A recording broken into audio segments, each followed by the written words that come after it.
Recording. Yep. All right, can you hear me? Yep. Yeah. All right, my name is Puck Curtis, and I'm here with my co-host Eric Myers. And tonight, for our, I think this is our 25th episode of the Destreza lecture series, we have Ernesto Maldonado, and he began studying historical fencing in the late 80s in the SCA. And he started with some of the few Italian sources that were available in English at the time. Back then, that was typically like 3 Elizabethan fencing masters, so like Degrassi and Saviolo. Not great books. But he was really active in that. And I remember him from that time. And most people won't know this, but he was actually the person that introduced me to Destreza back in the day, in the early 90s. So he was researching Grandezza in the 90s, and then he moved into theatrical fencing, returned to the SCA in 2005. And at that point, like, the SCA was migrating to more historically accurate weapons, moving away from epées and foils into heavier blades. He's been a regular attendee at Western Martial Arts Workshop and other Western martial arts events all over the country. And we've worked with him on Destreza, and he's worked with a lot of other fencing teachers, including Kevin Murakoshi, Tom Puey, Ramon Martinez, Tim Rivera, and just getting their input and using it to fuel his own studies. He's a member of the Order of the White Scarf in the SCA, and he was one of the initial 3 masters of defense for his kingdom. Now, Ernesto, are you one of the premiers, or were you one of the first 3? Basically, for most kingdoms, it was 3 premiers. So for us, it was these 3 are all, all 3 made that day were considered co-equal. And they did it in what region we were for our kingdom. Right. So the thing about the SCA, when they make a premier in an order, as they did with Ernesto, that means that person symbolizes like everything that they really love about fencing. So as a fencing master, and the community that he serves, he's well respected. All right, and he has been teaching mundanely in the Acme School of Swordplay, which is sort of a Wile E. Coyote derivative name for a school of swordplay, which is really hilarious. He's taught at a lot of different events in the SCA and outside of it. He's taught a lot of Destreza. He's also very familiar with Italian swordplay. And what he's going to do, I think we're going to get some story time out of this, as well as some stuff about Destreza and historic fencing, because like I hate to say it, but he's old, and I'm old too, but he knows where all the skeletons are buried and all the bodies are locked in the closets. So he's going to take us on a tour through some of the history of this Western martial arts movement, as well as talking about Destreza. So I am thrilled that he has come to talk to us today, because he's a dear friend, and I hope that you enjoy what he has to say. Ernesto, take it away, my friend. Thank you. Yeah, so I was trying to figure out what to talk about on this one. Is there anything I need to do to become the primary image? I'm seeing Puck right now.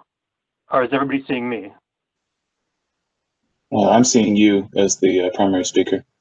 Okay. If you've got one large window, you have it set up that way, and a button, like a ribbon down below. Yeah, I've got the ribbon down below. I just have you and Puck showing up. I guess it just doesn't want to show me when I'm the one talking, which I can accept. All right, so yeah, kind of after I was watching everybody else's talks to get a sense of what to go over, and one of the things I was seeing was comments on the SCA and how the fighting transfers over, and realizing I have that perspective of being there on the early days. So I wanted to give kind of a little bit of where some of the early research had come from, and styles so people can see kind of the impact it had, both on historical fencing in the US and then also on my personal approach to things. I'm going to go back and forth to the PowerPoint, partially because I tend to ramble, and this will help keep me on track. Also, I noticed afterwards going through these later on, it's nice to have that show up occasionally so you can go back to find the right section. So I'm going to start out here. Let's see.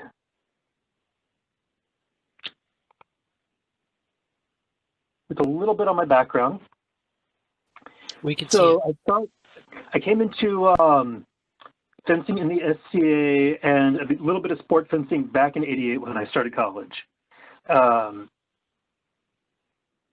Back then, this was in College Station in Texas, and mainly the SCA fencing was still relatively new, maybe about 10 years old at the time, and had developed its own style, but it was still in the relatively beginning stages.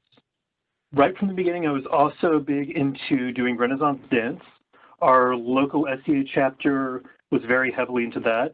Most Sundays was go fence in the morning, go home, take a shower, go back to the student union, and dance for a couple of hours then.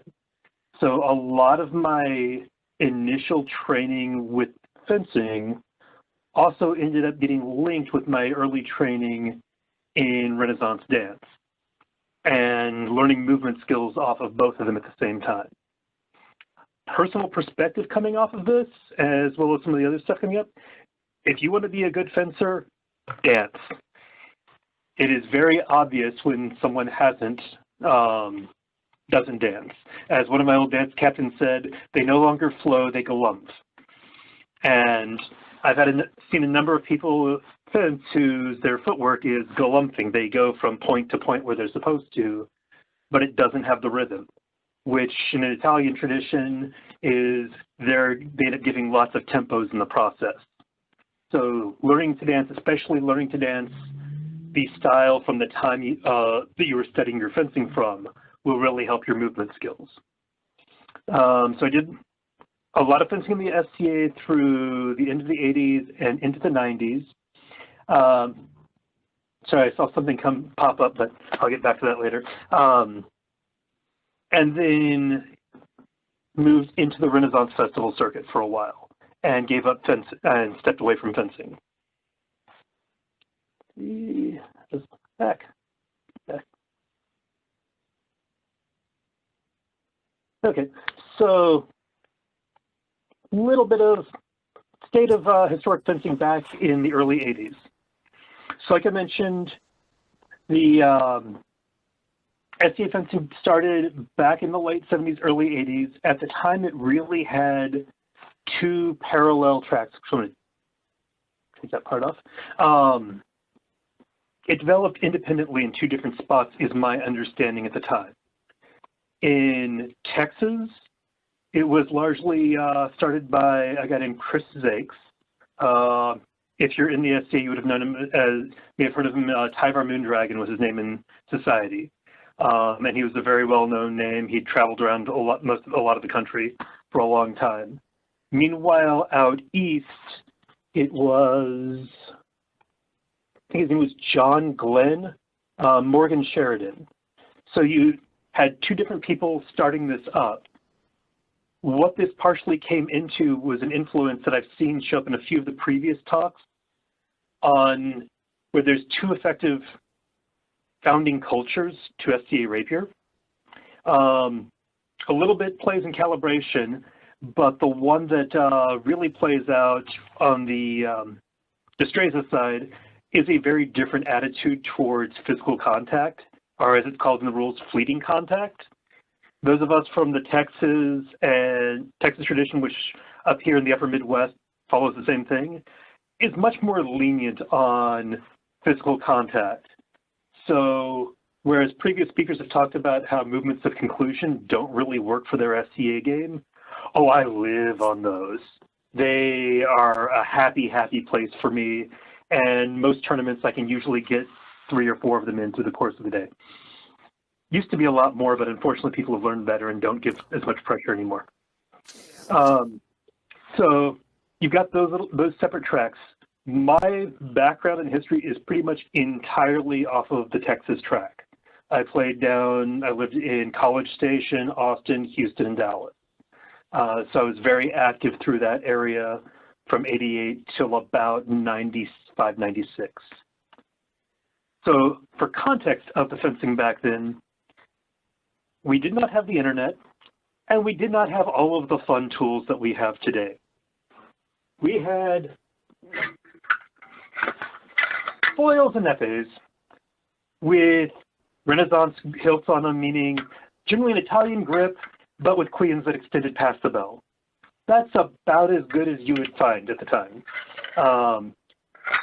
Swept hilt blades were generally not allowed because they could catch a blade and break and snap a foil, so we couldn't even use those.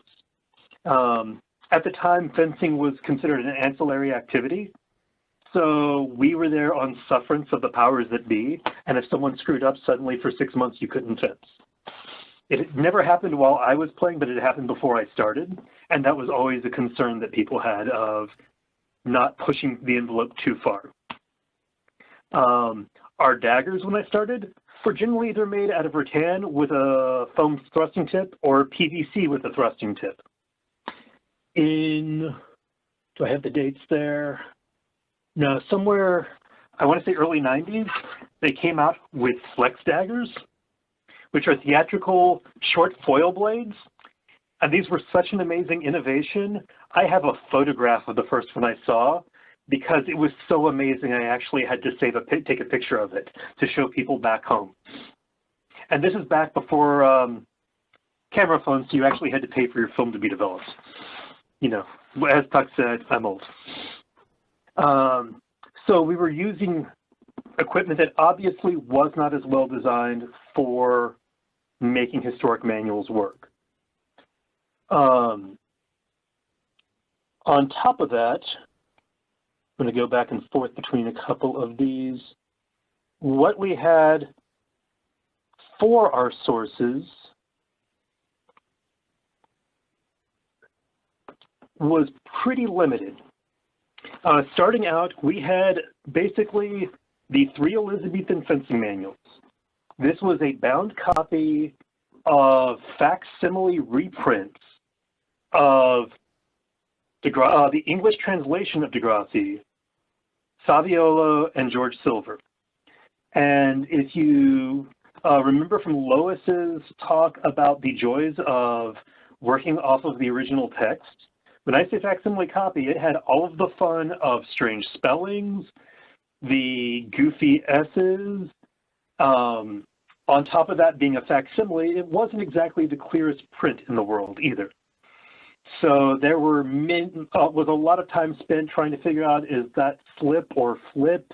Even though they were English, it wasn't necessarily an easy thing to work through.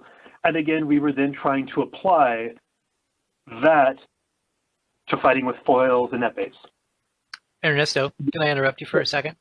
Absolutely. So I think your earlier comment about the web is really telling, because in order to get these things, you would have to go to a good library more often than not. Or at that time, there was also pottery. Did you ever work with pottery? I may have gotten my original Fabres from him, but I only found out about pottery much later on. So, pottery was out on the East Coast for those who don't know him. So he actually, if you want to describe him, Puck, if you worked with him, you probably can do that. He was a lovely, scholarly gentleman who passed away some time ago from cancer. But what his real passion was getting photocopies of these manuscripts and then getting them out to the community, and you would pay for the cost of the mail and the paper. So basically, he was just subsidizing the Western martial arts community, and a lot of people don't know about him. But he was this warehouse of historical texts. You could just write him a letter, send him a little bit of money, and he would get you a reproduction. Wonderful person. Gone now, sadly. Mm-hmm. Yeah, he was a resource that I think I found out about just briefly before he passed.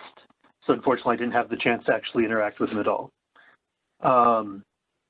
The other source we had when I started, for those who've had this joy, is Egerton Castle's Schools and Masters of Fencing, which is an 1880s history of fencing, which, let's just say, had some unpleasant things to say about Destreza. Now, I have recently been given a little bit of context, and I have more appreciation for Castle than I used to. Notably, he wrote this when he was 26, and apparently when he got older, he mellowed his views a bit. Unfortunately, we don't really have those as much, but I can understand it more as him writing it when he was in his early 20s. But so we had Egerton Castle, which was good for at least giving us a little bit of context for things, and a lot of imagery, including cleaner images than what we had out of the 3 fencing manuals. I was lucky since I went to Texas A&M, which has a large Corps of Cadets military program. We had a very good library for a lot of this. So we had that. We had Palace Armada, again in facsimile format. I don't remember the details, but I never delved into that one that much, though it was there. And then we also had a lot of this huge collection of documents from Elizabethan and Stuart England, which didn't apply at all to fencing, but it made me very familiar with researching that time. So I had a little more luck on the language than I might have elsewhere. And actually, one of our other other sources was William Hobbs' book on fight choreography, which, needless to say, isn't exactly the most historical aspect for our fighting, but as a resource at the time, it was really good. You know, just to have something, because a lot of us had been inspired off of the 73 Musketeers. There was a question, yeah.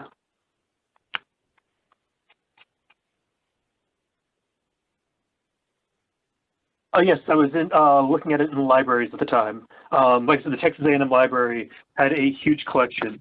So that historic document collection was all on microfiche, which is also not the easiest way to get through things.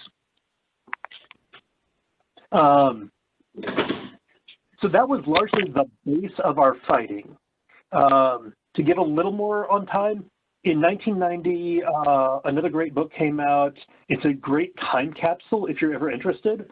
Methods and Practice of Elizabethan Swordplay by Turner and Soper.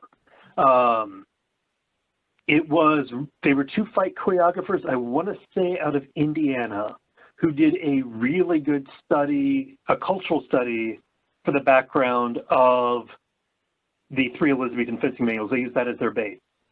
But at the time, they were probably some of the best research out there for here's what this was. And they were writing it for choreographers, but it was a great resource for us to use. And then just a little more context, things that people have seen now, just to show how much later this was, because this is all 88, 90, 91. A lot of people think John Clement's Renaissance Swordsmanship was the first book out. That didn't come out till 97. I think I actually met him briefly before then at a Ren Fair, because I was already on the circuit then. Sidney Anglo's Martial Arts in Renaissance Europe didn't come out until 2000. And a lot of the translations that people were starting to use weren't coming out until the early 2000s. So all of this is being done with minimal sources, and again, no internet. There were bulletin boards where people could have chats. That was the limit of what we had, other than if 2 people went to Penzic and actually got some time to work together then. Ernesto, can I ask you a question? Mm-hmm. So you're sort of speaking to my younger days here, and I feel really nostalgic about it. But I don't know if you're going to get into this, but and if you are, then stop me. But can you talk a little bit about what that experience is like to try and interpret a text without a whole lot of help? And like, you know, I hate to rat you out, but some of the things that didn't go as well that you later learned about. Yeah, and so I was going to touch a little on kind of that, going back to that historic fencing in the late 80s. So I'd mentioned how you had the 2 tracks, the PVC rattan daggers. One thing that came out of that time as well, so what we did have were images. So scanned copies of things would go around. We had, in addition to the Degrassi, the Saviolo, we had the pictures of the guards from Moroso, which leads to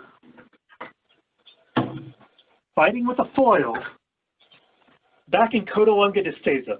Oh wait, did my phone go out? Oh no, okay. You're good. In Codalunga Destreza, this is not an effective way to fight. A lot of our interpretations on the guards from Saviolo from Degrassi were extreme. I'll get to that in just a second, kind of showing the images we had to work with, and then I'll come back to this. One other piece that comes from that time is a common aspect that you still see in the SCA, what our standard weapons authorizations are. In the SCA, there are basically, and this varies heavily kingdom to kingdom, 5 what I consider primary styles. Single sword, sword and dagger, case of swords, cloak, and buckler. Now that's not, in a lot of places that's now a rigid parry because I've added batons to it, but originally it was buckler for that. Those 5 styles are basically the 5 styles from Degrassi, which is why they were the ones people were using. You'll hear a term often, Swiss 5. Apparently a Swiss style tournament is you fight once in each of the, in every one of a number of categories. And in the SCA, it became standard to be a Swiss 5 because those were the 5 odds. And they totally came because Degrassi was the source we had. Let's see, a tiny bit of history before I go to the images on top of this. So 1994, and this would have been probably September, no, this was Labor Day because I didn't have to go to rehearsal for it that weekend. Labor Day, 1994 was the first SCA Known World Academy of the Rapier in Chicago, which was the first place I ever saw a Schlager blade, Mensor Schlager trainers, which they were using in Arizona at the time. Bill Wilson was the one who started those, and that was a case of, oh my God, that thing actually looks like a sword. Nowadays, with the trainers we, with the equipment we have, it's a very low-level basic thing, but that was an amazing godsend at the time. And it was something that was also very slow for a lot of people to adapt to. As I mentioned, how rapier was an ancillary activity, there was a great deal of, oh my God, we're all going to die. That's not Olympic equipment. That's not safe. And even now, I think if you're using a 401 FA, you don't have to wear rigid neck protection. Anything Schlager or heavier, you do. So there was changes in rules based on that. But yeah, mid-90s, this was the very cutting edge of trying to do things off that. Let's see. My first touch of Destreza was in spring of '96. We had an event in Huntsville, Texas, that was basically set in Urbino with a meeting of Philip II and Henri IV. And they basically had people to teach the different national styles of fencing. And they asked me to teach Spanish, even though I had never touched it before, because nobody else had a clue at all. And there were at least 2 of us who could do the Italian stuff. So I was going off of little bits and pieces I'd picked up in conversations, a lot of which were complete myth, really cool, but absolutely false and myth. And what I could dig out of Grandezas, because there's an original copy in UT Austin. However, this is coming off of 4 semesters of college Latin trying to get through Grandezas. Needless to say, if I was teaching a class now, just about anything I taught then, I would be embarrassed about. But that was kind of a foundational start. So let's see, and I'll get back to that if I don't, remind me. So in terms of using those sources, your earlier point on trying to apply that, heck, over here. So this is what we had for Degrassi. That is what's in the Elizabethan fencing manuals. If you get a copy of Degrassi now, you will have these much nicer images, which is off of the original Italian. But the text we had was the Elizabethan translation with Elizabethan block print, which also had the, let's see if I can blow that up a little bit.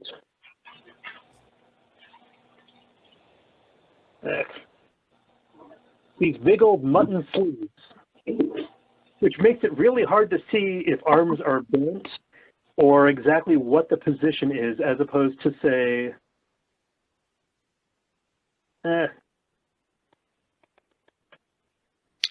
Yeah, not all places experienced the Renaissance equally. Just looking at these pictures. Yep. Remind me at the end, during the chat section, there's an interesting piece on Spanish printing on our text that comes off of this that I found in Spanish discussions on a Spanish dance manual. But yeah, so here's the Italian ones. But even for what was on the original, the facsimile copies were not good. So here is Saviolo. So that's what we had then. This is the same prints now on what's available. But off the facsimile, that's the level that we had to work with. And they're bad enough that I didn't realize until after I'd made the slide that this is not actually the same print, because he's right foot forward there and left foot forward there.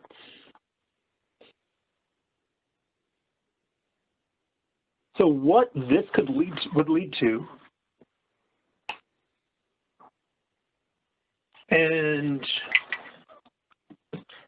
so as I switch out glasses, it's because I have two different focal ranges. So you'll see me do that a bit once I step away from the computer. So for Degrassi, what we were teaching was, this is the low guard, broad, and high. You'd see a lot of people fighting from the scorpion, which again, unless you are really tall, does not work well at all with this. This is something I pretty much gave up on immediately. It worked for people who were 6 foot too much, but for a short guy like me, this is worthless. This I've since found can be useful if it's a heavier cutting blade, but again, foil and epee, not that much. We did a lot of things of clearing and stepping off to the side. This, however, you may recognize a bit. Now, the style, the Black Tiger style that's common in the SCA and other places, it has been recently pointed out that it matches well to late 17th century Southern Italian, Sicilian, Neapolitan styles. Where that actually built off of, though, was the early people who were trying to do rapier were often going off of either Degrassi or that Saviolo, which I think from the Elizabethan prints makes it look further back than he probably was, and it was really hard to figure out weight balance at the time. So in the earlier kingdoms that had a long tradition, by the time we got heavier weapons, people had 15, 20 years experience fighting like this, and they applied that over to the newer weapons. Because if you're interested in historical study, you've probably been looking at those texts for about 10, 15 years. Well, I guess not 10 years. Before you got the heavier blades from either Darkwood or Del 10, which were just coming out with those in the late 90s.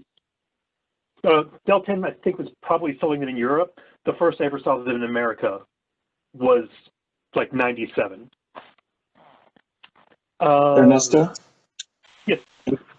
Could you, here's a little bit of Destreza content. Could you maybe talk a little bit about how else you saw fencing change according to the causes of the differing weapons? We talk about resistance to moving on to some of the new ones, but what were some of the things that you saw change that you think are legitimately because of the change in the materials that you had to work with? So some of the old stuff I saw was, in many ways, with the lighter blades, you had a lot more people pulling more stuff off of old swashbuckler movies. I mean, people's inspiration was Errol Flynn or, you know, Mark of Zorro. So that's what a lot of what people were using at the time. There's a whole lot more physical action, dodging blades. Sorry, this is me going on a mental tangent. With the old style, and it's still true in SCA Rapier, but I found that we did it more back with foils and epées, that you can't do percussive cuts, but you can do draw cuts where you set the blade and pull. With foils and epées, we did this a lot. Much more than I see now with heavier rapiers. That may be because they're shorter blades. so it was a lot easier to come into grips. But it was a common thing for more active fighters to clear a blade, come in, get your hand on them. And at the time, a draw cut was a killing shot on the stomach, armpits, or throat. So I think I had a tournament where I got like 6 wins off of those. But you also had very active a lot more mobility, just because of the nature of the weapons, the speed of the weapons. Really didn't use them much for Destreza. The first I was doing with it, we were starting to get Schlagers. I don't remember if we used Schlagers or foils for that first class. That unfortunately has been lost to the sands of time. Can I make a comment, Ernesto? Yeah. One of the comments that I heard in the early days of trying to research this work in the 90s was when we had foils and epes, the historical masters were mostly morons. And like magically, as we got heavier weapons, they started to get a little smarter. I was really proud of them to really pick up their game once the weapons got heavier. Yeah, actually, that does remind me. One of the people who was one of my early instructors, Don Jeremy, Ray Katz. Is that his real name? I don't know his mundane name. Sorry. I don't remember his last name right now. Jeremy. He was the Baron in the Austin group for a while. Basically, he had access to a copy of Angelo, and that was his secret go-to. That was like his book of tricks, which that actually was a common view back then towards historic masters. Not that they were systems, they were collections of tricks. Because while the entire style didn't work with the weapons, there were things in it that you could apply. So the perception was, and I've heard this later from people who weren't part of the rapier community, is the perception of historic masters was, well, these are just guys who've lived through a lot of stuff, and these are the tricks they used to survive, not that this was a systematized style, was a very common impression. I think that's added to by Egerton Castle. I think Castle refers to Capoferro as the first one to really have a systematized style. I could be wrong on that because I haven't read that book in 20 years. I didn't even know I had it until I was going through the bookshelves earlier. So that was a lot of the attitude for most people towards historic masters. I would say in Ansteor, which is the kingdom me and Puck were in, which covers Texas and Oklahoma, there were maybe, we'd have tournaments of 170 fighters. There were maybe 8 of us actively trying to study historic masters. So I'd say that's accurate. Yeah, I remember for a long time it felt like it was me and Dore. And then I know there were other people too, but for a while it felt like we were almost like this isolated cluster. Jeremy, Aubrey, a couple of others, but not too many. Can I ask you another question? Yep. So you talked about the perception in the early days of this HEMA research that they were books of tricks. Can you talk about what was your first experience where you said, you know what, I think this is a system, or the first time you saw a system in a book and started to apply it rather than a collection of tricks? I think it was probably with some of the footwork of Degrassi. I'm not positive on that. I remember using him as a movement base for me.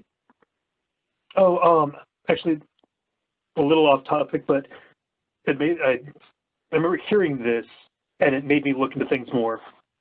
One of the guys named Dupre and his students had been working off of Saviolo a few years before I started.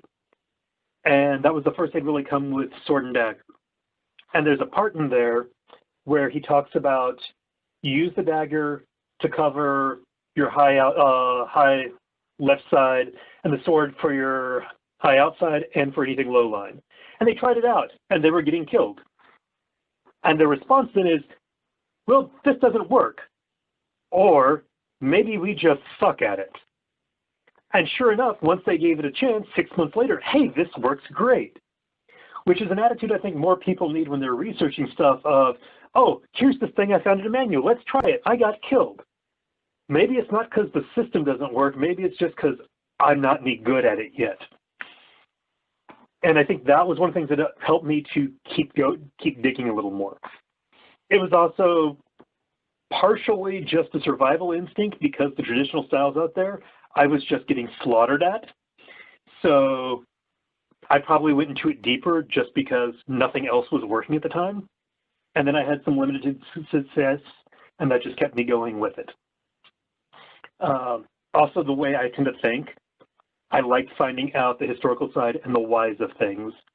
So that probably helped drive me into it a little deeper too. And even though I wasn't doing Ren Fair yet, one of my 2 degrees is in theater, so there was also looking for what can I apply to stage combat. I think that may have also kept me into it too.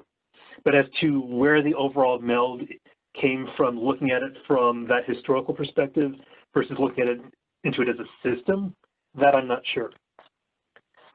It does bring to mind the part about how I said we were coming up, that first lesson I gave was mainly coming off of myths that people had about Destreza, which again were fun. For a young fencer who doesn't know anything, there were some fun ideas in there that you guys are just going to laugh about. So one of the things I had heard was the whole idea of the circle was that in a duel, 2 opponents would face each other and effectively circle each other, and when they got to 360 degrees and were back to the starting point, that was effectively the beginning of the fight. And if you stepped out of the ring, well, you lost because of cowardice. I have no idea where that came from, but it was a fun thing to do. One of the things I remember at the time that came out of looking at Grandezas with my little bit of knowledge and influenced my perception of things was there's a point in there where he talks about what it takes to be a science and why Destreza is the science of fencing. Notably that for it to be a science, it has to cover all 4 categories of the quadrivium, which is arithmetic, geometry, music, and astronomy, which had the aspect of, huh? But then when I looked into it, arithmetic is basic numbers, geometry is number in space, music is number in time, and astronomy is number in time and space, or motion. And kind of that shift in looking at things I found a very fascinating piece.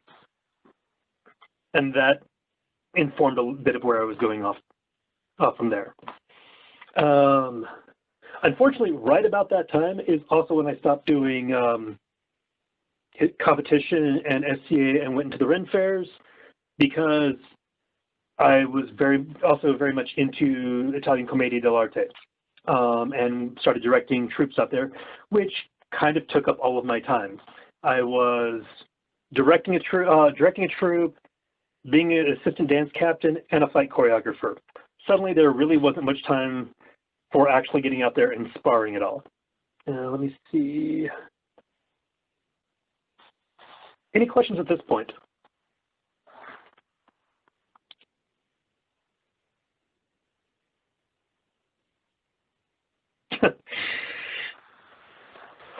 Fiberglass. We saw them a little bit. Didn't I think we barely, I think a couple of people down there had made experimental ones.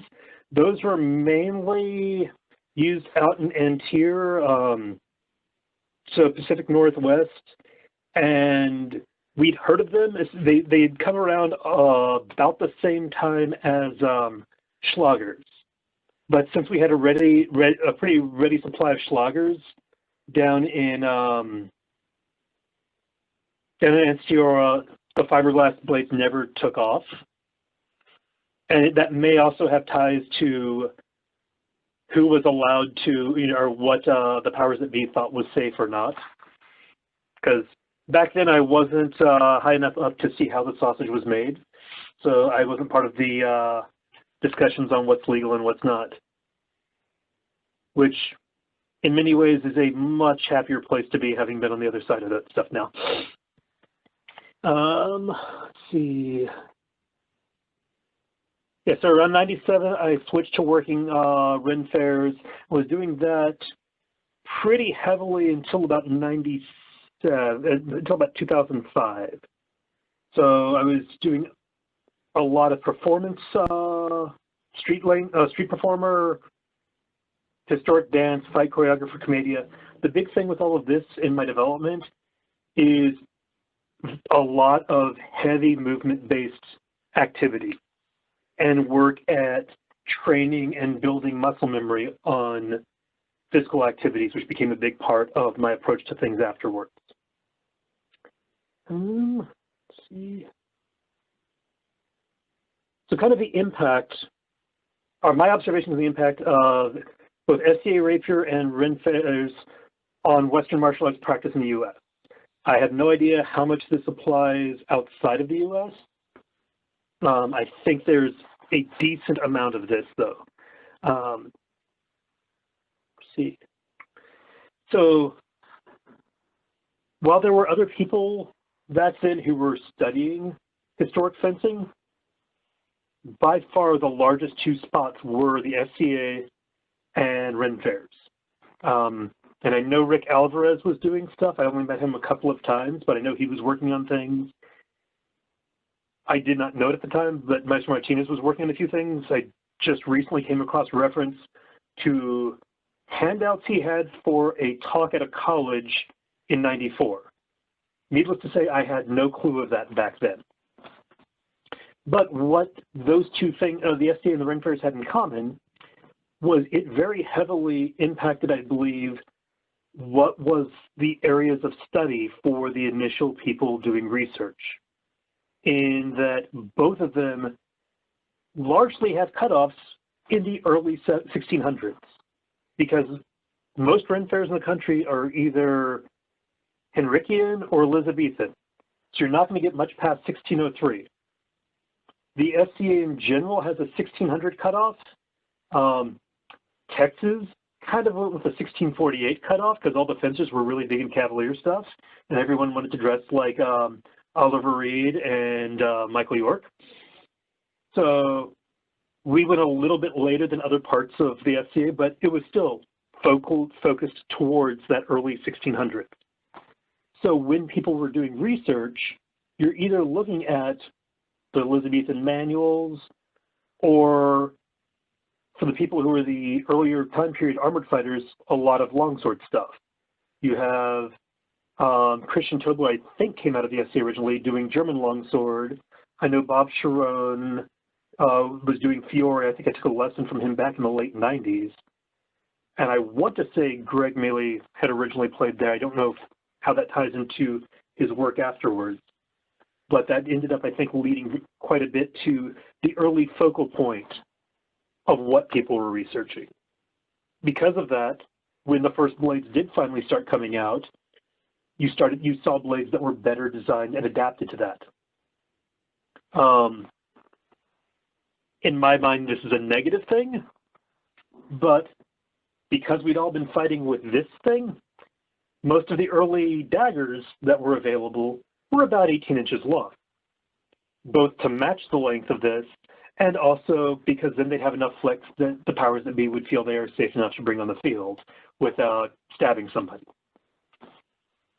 which then applies to some of the fighting styles that develop, because now you have something big enough to do that entire body sweep, as opposed to the smaller daggers from some of those periods would use.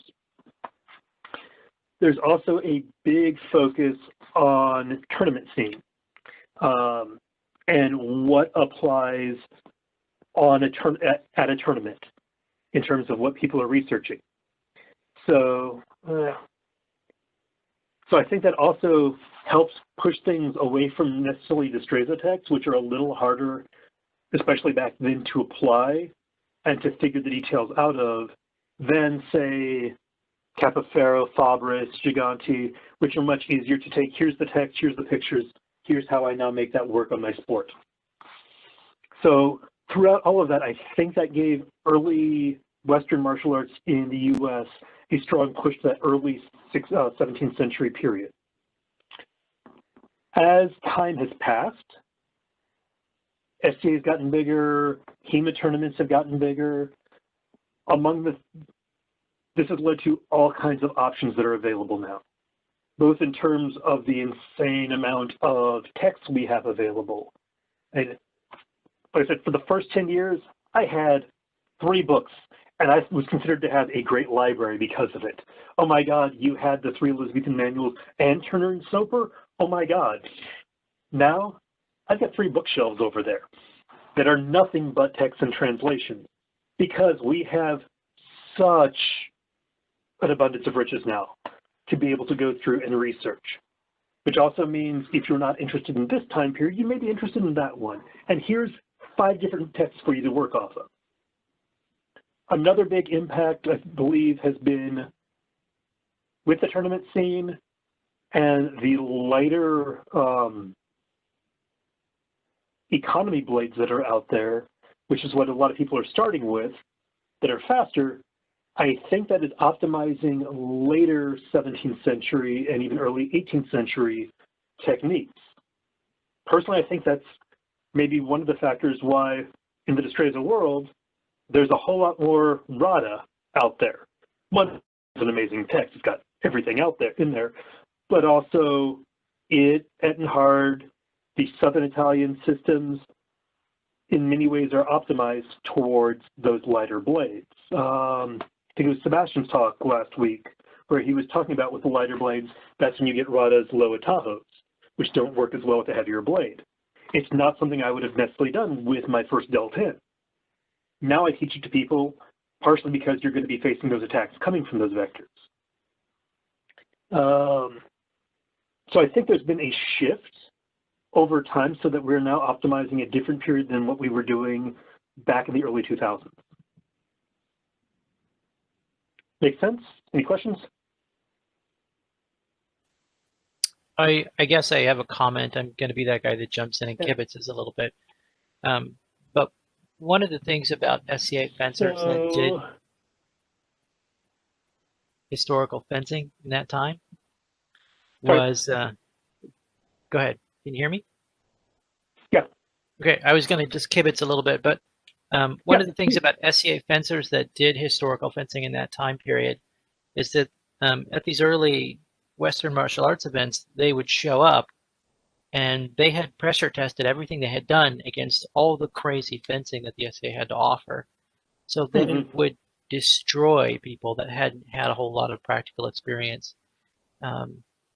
Just all the early tournaments were taken by SCA folks who had practiced their system. Really a nice, effective combination. Yes, so after my years of Ren Fair, I came back in 2004.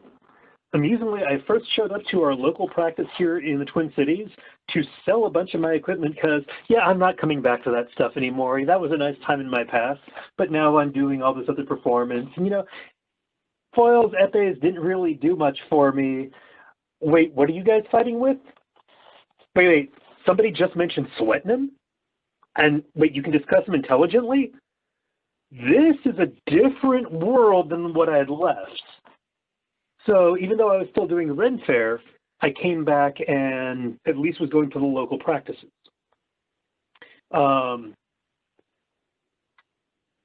With that, suddenly now, partially because I moved back to Minnesota, I started playing again in Minnesota. We at the time were part of the Middle Kingdom, which was one of the first kingdoms to ban foils and epes. That happened relatively early on. Because of that, there wasn't one to be seen. Everybody was fighting with Darkwoods and with Schlagers. Castile wasn't around yet. I think James the Just may have been around. And Jeanette, who was the maker down in Arizona? You mute. Oh, Scotty Armory. That was it. Okay. Yeah. So I had a Scotty. I had a Scotty blade early on. That was what people were fighting with, and suddenly, historical techniques worked a lot better. Also, we had started to have translations available. Let me go back. one of the early slides. Yeah, so Jared Kirby's translation of Capoferro came out in 2005. Tom Leone's translation of Fabris. The next year we had the Wilson Swearingen translation of Capoferro, the Greer translation of Thibault. So one thing about the SCA, in most locations, I know there's obviously a wide variety because there isn't really a central structure in how practices are set up. And so every local group is different. But there is a strong pressure at most practices I've seen to get new people out and just get them out fighting. Because once they actually do something with a sword in their hand and get to stab somebody, well, then they're hooked.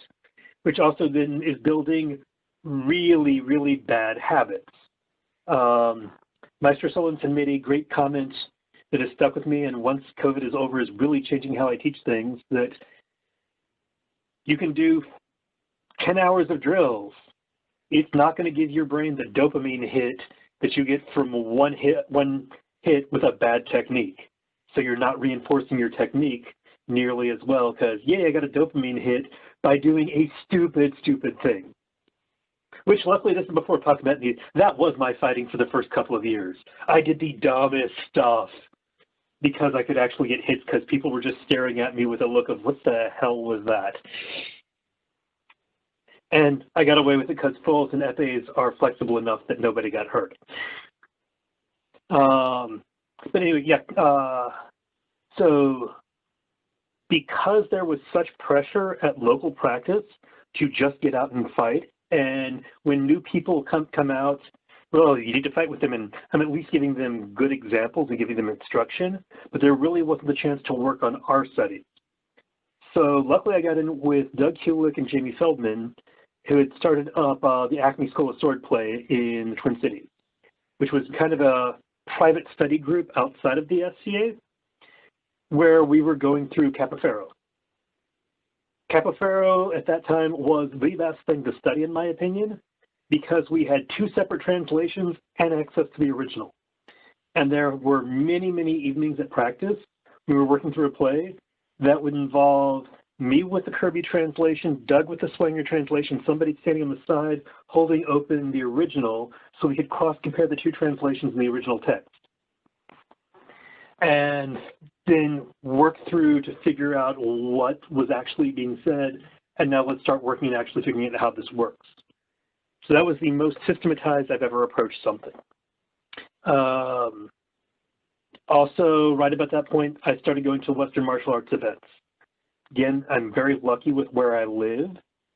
Racine, where Chicago Swordplay Guild puts on Western martial arts workshop, is an 8 to 9 hour drive. It is very easy to make it to the WMAWs and the Off Year to Coven event. Alan Reed in Northern Illinois had the Gallaglass Academy and would bring in instructors for 2 and 3 day workshops that were focused on one thing, which is one of the best Destreza workshops I had that fucking Eric had given. So I had like 3 days of Fabris with Tom Leone.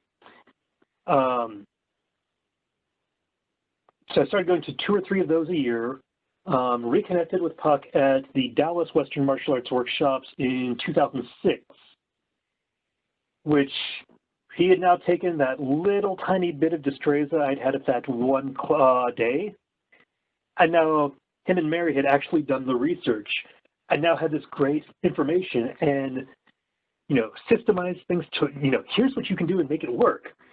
And me and Doug had gone down to that event and suddenly was like, okay, this is a really cool thing that we can add into our practice. And that became an extra field of study for me. So at the time, I was actively working between the Italian rapier, the Destreza, and thanks to Steve Reich, a whole lot of Bolognese. So I was working on 3 separate systems.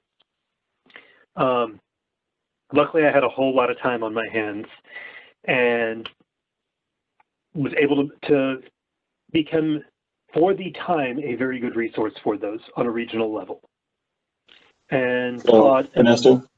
Yes. I was going to say that actually you're one of the top people I know that was successful at studying multiple things at once.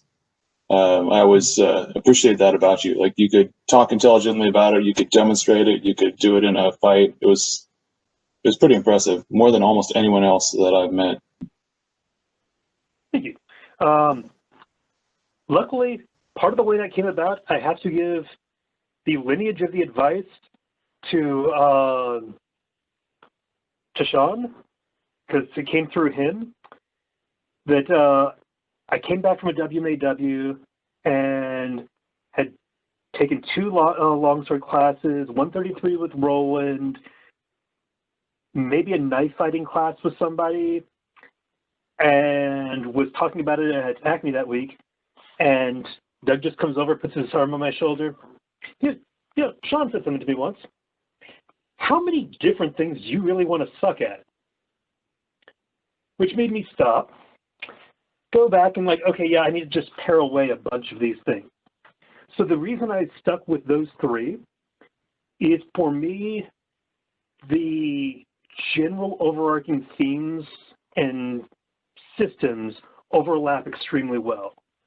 To my mind, Italian rapier and Destreza are extremely similar blade work. And the core theories of them work very well together. Bolognese is an earlier aspect of that, but it still fits into the framework for me. I have let German flip aside. Meyer is an amazing, wonderful system, and people should really be studying him. I don't have time for that. If I do, I have to deprogram a bunch of things.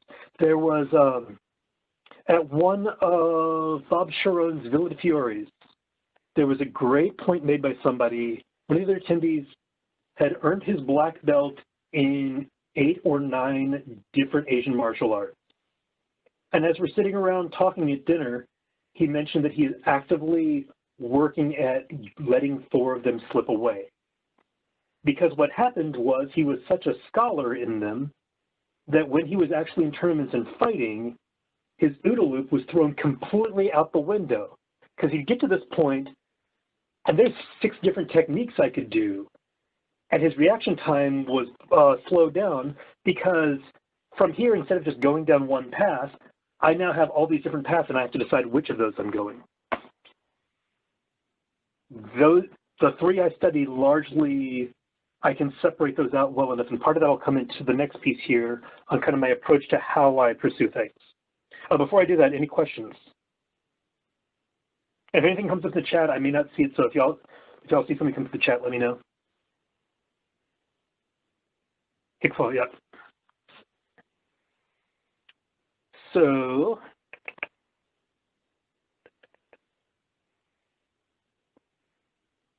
okay. So early on, like I said, with Capoferro, with Fabris, I would do deep textual dives into them. If I was starting from scratch now, I'd be doing that with Viedma. As it is, because I came into Spanish later at a time when we didn't have the text, it's much more overlaid there. As Puck used to say, this is my frog DNA. And this is what I'm building off of. But as much as I can with the time I have, I still enjoy doing a deep textual dive as much as time allows. It doesn't help in terms of that OODA loop to have 3 shelves of text to choose from, which makes it way too easy to get distracted, even without things like YouTube and Facebook to pull me away. Since I didn't have the translations, I came out from a lot of workshops, lessons I picked up there, and ridiculous number of notes. Big recommendation for everybody.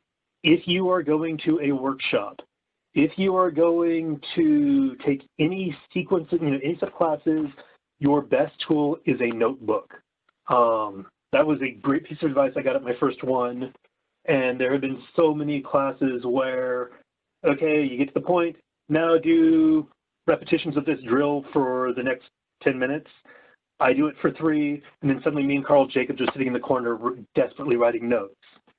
Because I think I was told that'll increase your attention like 70%, putting it into your own words, the physical act of writing it down. So I have just huge amounts of notes from all of the classes I've taken in the past.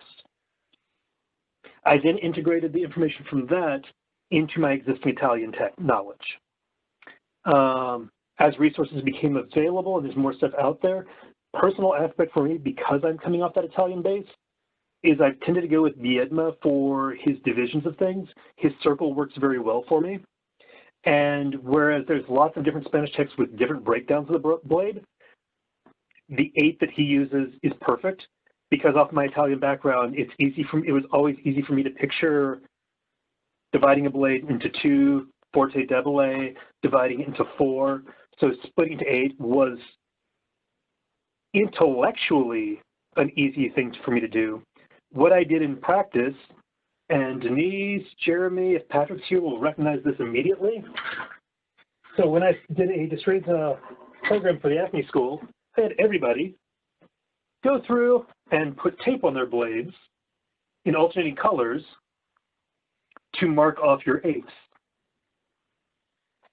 I basically, so basically for a year and a half, my opponents could see exactly where my blade was interacting with theirs.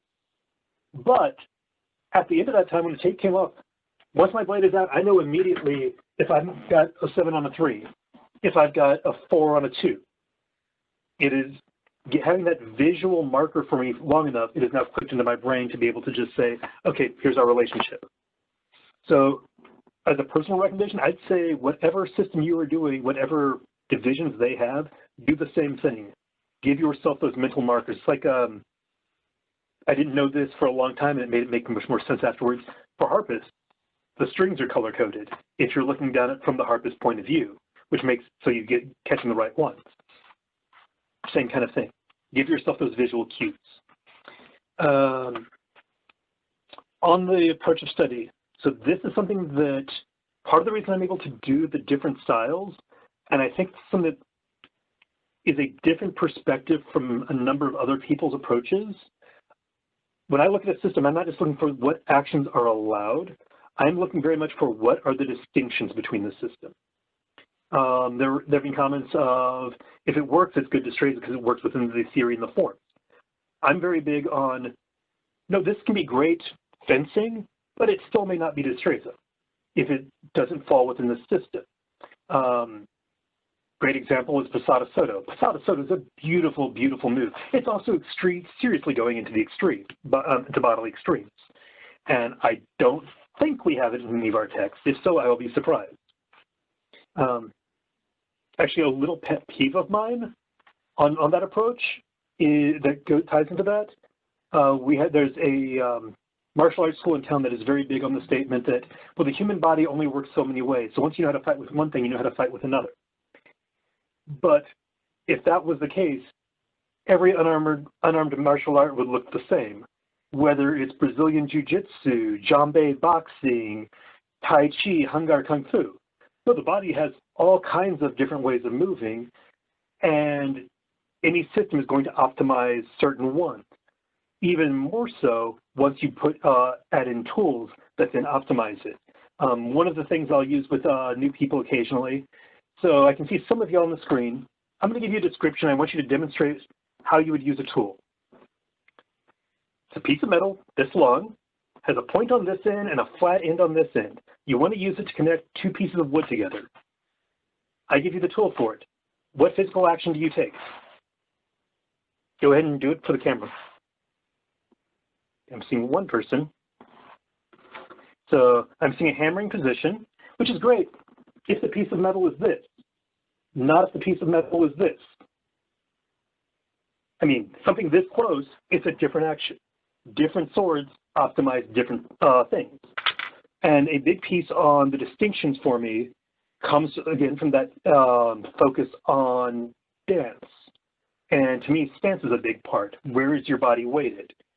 Part of the reason I can separate Italian rapier, Destreza, Bolognese, Italian rapier, I'm very back weighted. I'm here. I'm optimized for a lunge. Bolognese, I'm forward in a good position to do passing steps, chasing steps, and turning my body for cuts or the thrust of that system. The upright stance of Destreza gives me completely different mobility for what is the optimal actions and what build off of them. So to look at separate systems, I'm partially looking at what do I have to pair out of that system.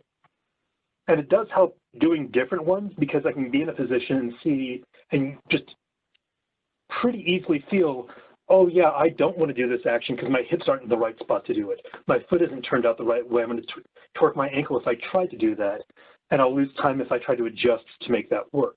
That's kind of my mentality on it. I know that's not a common one for a lot of people, but it's just the approach I've got on it.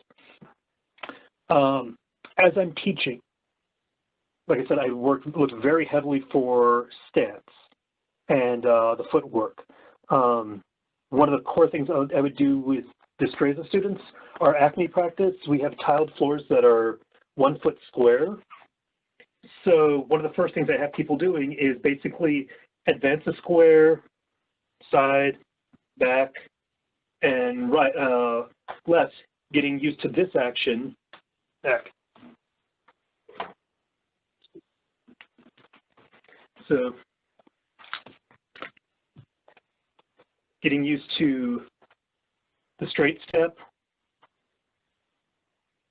And then after we've done that for a bit, doing with the gaining step.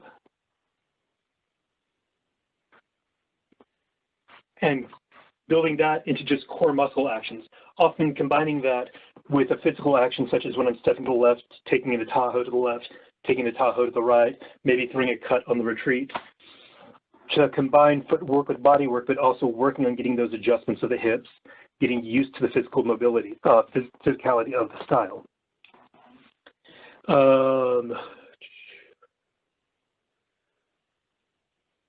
Also looking at other footwear, other movement pieces of that culture. Common one I use is off of the dance background. I have found applications for Italian and Spanish reverences, the bows, to apply them into fighting. The way I teach an Italian rapier stance is I teach an Italian court bow. I think this is out of Caruso. So the Italian court bow, I start out, feet together, point my left toe, sweep it behind me, keeping the front leg straight, bend on the back leg, body upright, and that's the bow. So I have the new student do that about 6 times. And then I have them the same thing, point, sweep, bow, turn, and that's your Italian rapier stance. For the Spanish reverence that I've gotten out of Escobar, which is the only image in his book, is this right here. This is 2 separate reverences, the Galana and the Cierta. But in both cases, I start out left foot in front, and I'm either sweeping it back and doing a slight bend of the back foot and back up, or curving it, doing the same thing. But my thought process to this is, since at the time, that reverence is the equivalent of a handshake. If you are a young noble who is grown up in polite society, by the time you were 12, 14, or taking your first fencing lesson, you have done this so many times. This is so core to your muscle actions that once you're here, doing that gaining step to then come forward takes 0 thought. It is a core muscle skill that you have. That's tying into that point earlier of learn the dances for the time period that you're studying.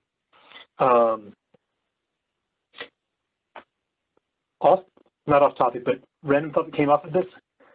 Something John had mentioned a couple of, maybe last week or a few weeks ago, was when he does Destreza, he'll come down into a bent knee position occasionally because he finds that there's an applicability to it. Something I got off the dance manual here, you don't see it in the 1640s, but later as French systems come through, you'll start to see pliés, and I can see the possibility of, from the upright position, doing a plie and then using that to get the spring in your leg. I entirely don't know if that shows up in later Spanish texts. I literally found that 2 days ago. So this is an initial thought process that came to me. And again, I don't study the late 17th century culture that much. I will openly say it's partially because I hate to close. Too many years as a reenactor. I like clothes up to the Renaissance, up to the Musketeers, late 17th century clothes with long coats. ugliest fashion ever. So my Destreza work, footwork, dance, use the reverences. For the longest time, because I was coming off of the classes, I focused heavily on the 12 core actions, the 5 attacks, the 3 universal defenses, and the general techniques. And distance. I have so many times that little bit of, are you in medio de proportion, are you out of medio de proportion, has made so much of a difference as to whether something works or whether I take a blade in the face. So I've worked a lot with that. One thing, given the STA's aspect of having everything in the world that you will face and not just facing other diestros, other or even other historical fencers, is one of the things we would do training is have somebody take a stance you'd see, you know, something out here, and then the student goes to find it to try to figure out, are you in medio de proportion? They go to where they think they're safe, and then the partner goes back up to right angle, and then you can check your distance. Then I'll do something different. You take a step away, go to something different. They try to figure out where is their safe position. So you're trying to train people to recognize their medios against unorthodox stances. Because, as Puck has said many times in the essay, you will see so many unorthodox stances. I have literally seen once somebody drop into Karate Kid crane kick. That was special and not effective at all. So unorthodox is true. Again, I can't say that much because I remember how I thought, luckily before there was video to record it. So one piece I have done, as an example of this, this is a couple of years ago. I meant to clean this up a bit, but just to show y'all, let me try to get this in a good position. So this is a dance I choreographed as a footwork drill for Destreza, based on a Renaissance pavane step. Pavane steps, actually let me stop sharing for just a second so I can give you context.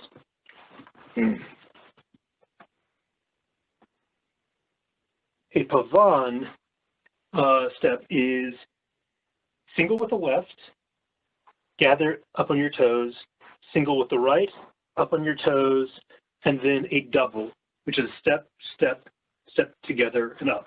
So single, single, double. Full set is you do a one sequence starting with the left foot, one starting with the right. So that's what I used for this. Partially, I had a student who he'd get the Tahoe and then just rush it and not take the time of waiting to see how the opponent responded. So I was working to get them to break their movements down. How well do y'all see this? The image there. We can see it. Okay. Hopefully you can hear the music to this. By the way, this video, for whatever reason, came into my Google Drive 90 degrees sideways. I have not been able to figure out how to flip it right side up. If anybody wants to take it and try to get it right side up, I will happily put this on YouTube. But I have not been able to get this to not be at 90-degree angle. And I figure I need that fixed before I try anything. So come back up there. So this is an example of what I used for, come on. Can I play music? Okay, so maybe I'm not showing it to you. I have no idea why it worked in this thing yesterday. Oh, actually, let me try. One more technical failure for today. Sorry about that. But if anybody wants it, like I said, I will happily send the file to somebody who has the technical skills to make this thing actually turn right side up. So back to my approach to things. I focus a lot on controlling the center line. Again, like I said, I use Italian. I find Italian constraint and the atajo to be very similar in theory, with the primary difference just being that the atajo also has to close the single tempo direct line of attack. But for the most part, the blade theory I use for training Italian constraint is extremely similar to the atajo. So minor movement adjustments, but past that, largely the same. And then I do a whole lot with creating drills to build muscle memory for extended sequences. I really like solo drills. I partially got into them off of one, when nobody else was around to train stuff, learning how to learning various dances for performance, and then Devin's 30 for 30 challenge that he does every year, which really got me into building sequences a lot. What I especially like are what I call card deck sequences. I got this from Carl Jacobs. It was a Victorian practice for exercise, and I found this one of the best ways to do your drills. Find four items you want to drill. Assign them to each of the suits in a deck of cards. Pull the first card up. King of Spades. You do for face cards, you do 10 of that drill. But everything else, you do whatever number it is. If it's an ace, you do 15. So I get 4 diamonds, I'll do 4 of those. What this does, if you can get through the full deck, is it's either 99 or 104, I forget, repetitions of each of the 4 drills. But because you're chunking it and breaking it down to small sets, you can mentally focus on keeping your form correct for each one, as opposed to 67, 68, 69, and you start getting sloppy as you get to the higher numbers if you're just trying to do a set of 100. I am also very big on trying to set up my drills so that there is a physical markers as to whether I'm doing them right. So let me see if I can get the angle for this right.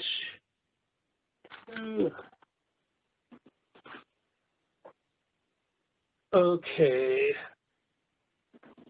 So the action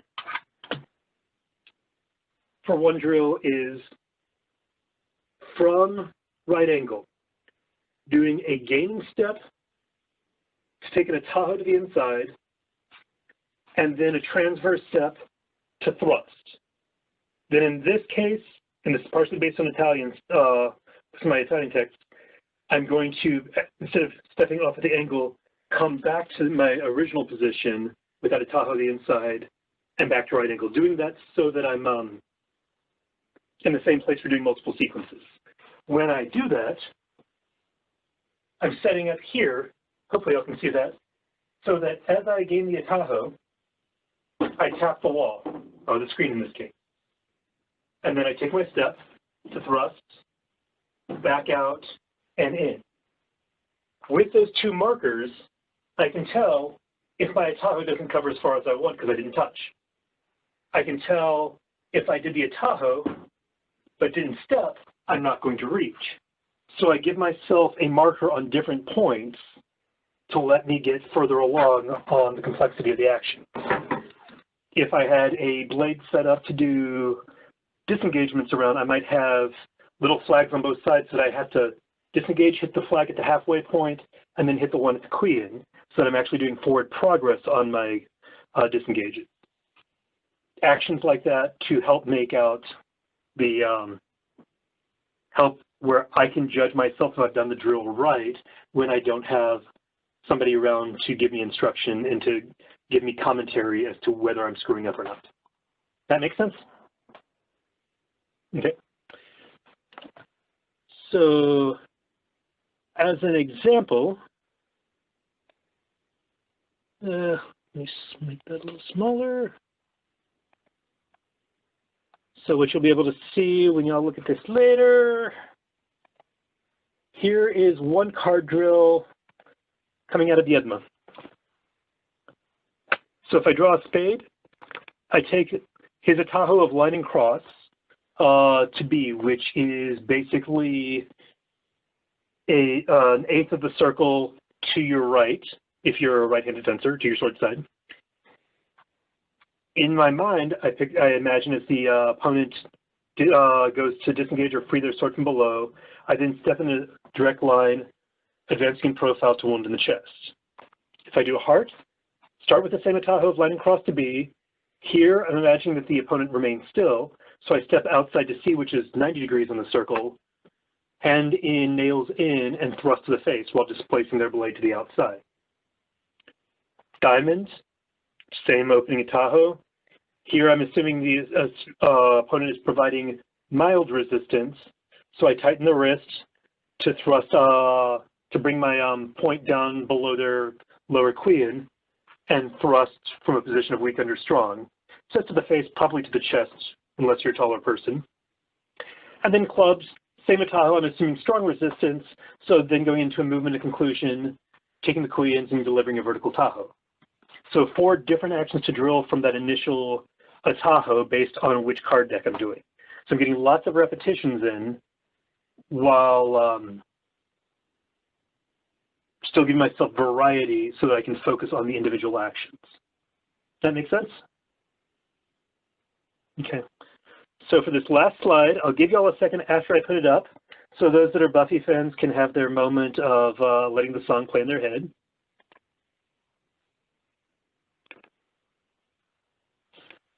Having just watched a bit of Buffy, I can't look at that line now without having the musical come to me. I don't know that millennials will get this joke. Millennials watch Buffy, haven't they? That's a sad thing if they haven't. So, kind of going for me personally through the pandemic and looking through these, this is kind of the direction I'm going with my research now. And not saying this is for anybody to do or not do, but just kind of giving you an idea of my mindset in case that kind of takes you in any directions. So for me, I'm going to be going much deeper, I think, into early Destreza, pretty much from the period of Carranza to Viedma, cutting off at around the 1640s. Because it's a smaller time frame, that'll allow me to think in terms of just that a similar blade and the actions that apply to it, instead of trying to apply some of the things like the lower Tahoe from Rada into the heavier blade of Carranza and Pacheco, and not producing, not getting into a mixed system of generalized Destreza, which that may be where you want to go. And one thing I've seen with study is looking at what is your personal interest. For people who want to, their main goal is to be a top competitor, a mishmash smorgasbord may work better for you because you want more tools to bring in tournaments. From my researching mindset, I want to do a better job personally of being an expert in this little piece of it. That may also tie into there's fewer people in that. That's a smaller pond. Fewer people are studying the early stuff as opposed to Soviet Rada. So I may be able to bring more to the community off of that. With this is also a deeper dive into Golden Age Spain and getting the cultural understanding and knowledge.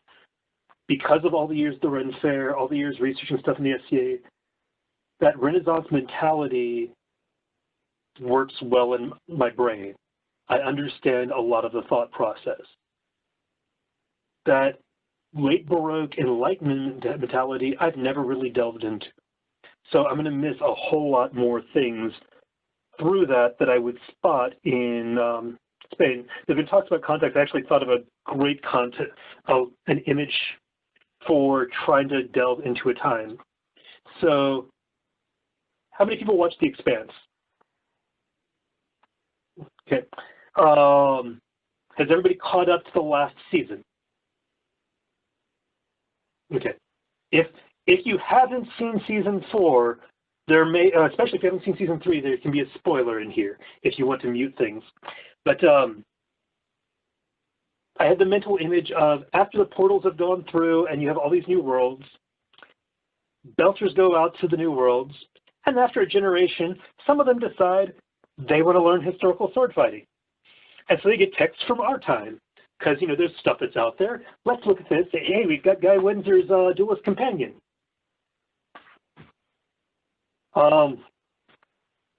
What on earth does clockwise and counterclockwise mean? There's not going to be a context for that. Likewise, when we look to things, I'm sure there are contexts we are missing because, you know, if we are looking at the text in isolation. So I kind of want to see what more I can find for that to get into the Renaissance mindset. One of the fun things I'm doing, because I brought up there the Escoval, looking into the dance from the period.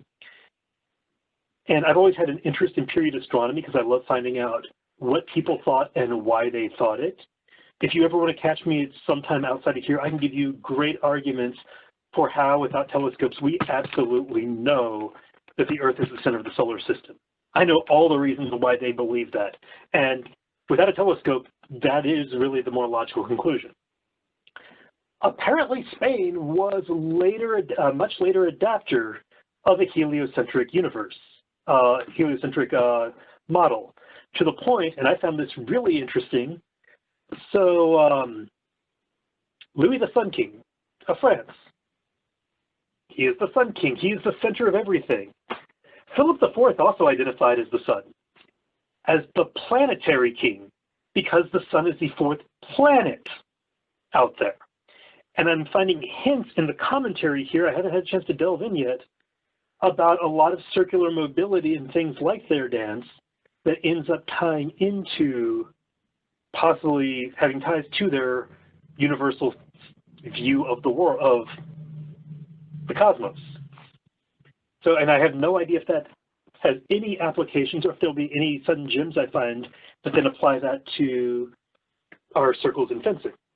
But there may be something out there that I have yet to, you know, that's out there to be uncovered.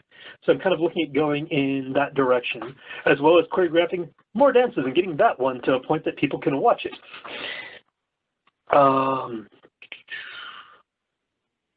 Those are the main things I had in the base presentation. So I guess if people have questions and stuff. Question for you, Puck. Is it problematic for us to have other people's YouTube videos up here? I don't know if that would cause a takedown when you post it up later on. In the shared video? Yeah. It's not problematic from a copyright perspective, I think, but if you try to show it, it's going to look like a slideshow. Oh, it's not going to actually play the video out? It will play, but it will probably play like 1 frame every second. Got it. Okay. In that case, what I'm going to do here is in the chat, I will throw up 2 links for you. For videos from Maria Jose Ruiz Miodomo. She was somebody that Maestro Puck put me in contact with, who has been doing stuff with Escoval, which Wanda Escoval is the manual I'm looking at. It's 1642 Spain. And a few things on, and some of their stuff is later styles as well.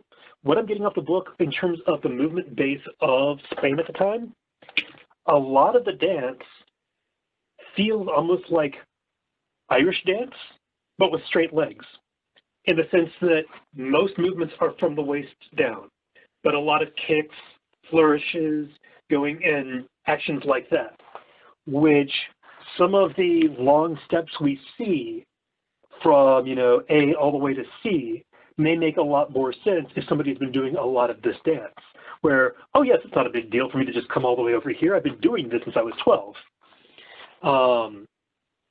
So I'm curious to see how that applies.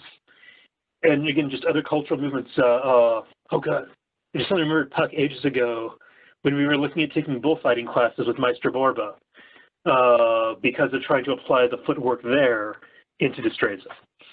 Because if you haven't seen matadors, they don't take big steps. They take really, really tiny steps so they can adjust quickly because there's a 1,200-pound killing machine charging them.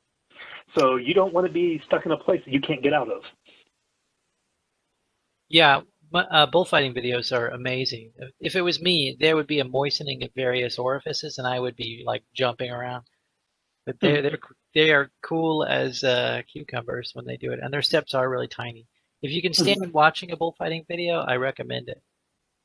Well, because I remember there was Maestro Borba he was near you guys, I think Sacramento area or somewhere in Northern California, and he was doing bloodless bullfights where there was like a Velcro patch on the back of the bull, so things were adhering to it without actually injuring the animal.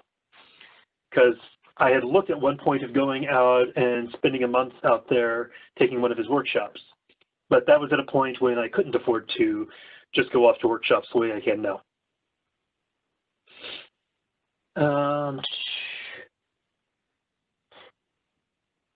For style of dance, it probably applies best.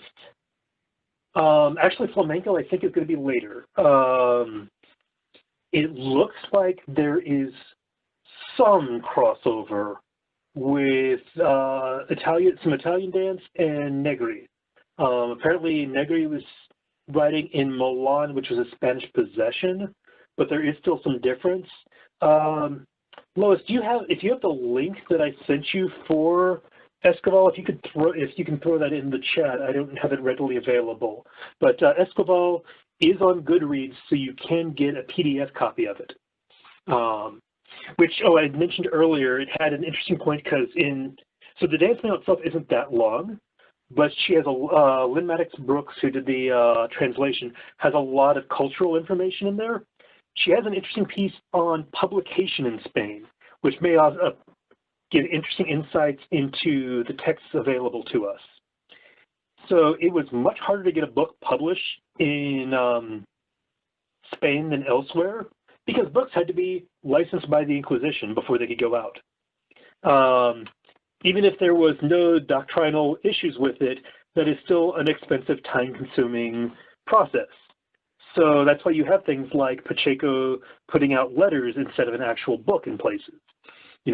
Things like that are a much easier way to get your piece out there. And I didn't write it down, did I?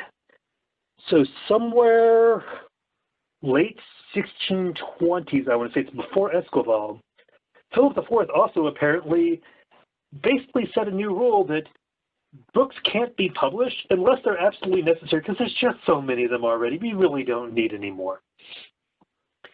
But between those two things meant there was much less of a market for good copperplate artists and all of the good illustrators.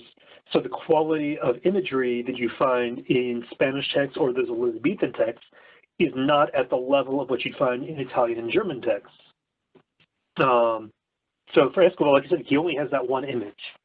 When you look at Esquivel, is that right?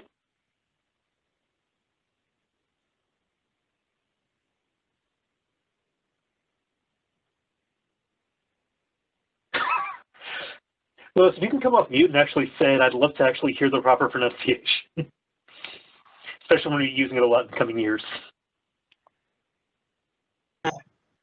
Yes, Esquivel. Esquivel. Esquivel. Right? I've been saying sounds like Escobar, and I'm like, I don't know any Escobar book that you shared with me. What the heck are you asking me to look up? That was a Latin American text. Oh, on the weirdness of the extension of geocentrism, like I said, once I don't have notes, I can be really train of thought. Apparently in Mexico, the first time they taught heliocentric system was 1765. So that late into the system.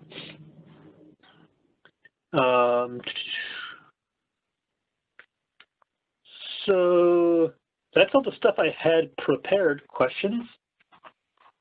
And I'll ramble on anything else you want. So. All right.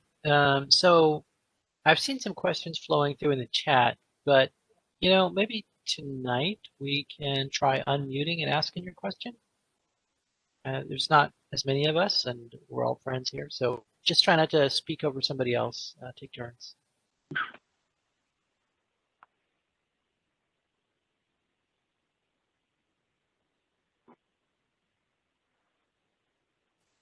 So I have a question. I want to hear one of these anecdotes. Like, tell me something in the interpretive work that you did where you had to go, like, amusing anecdote about something that we got wrong.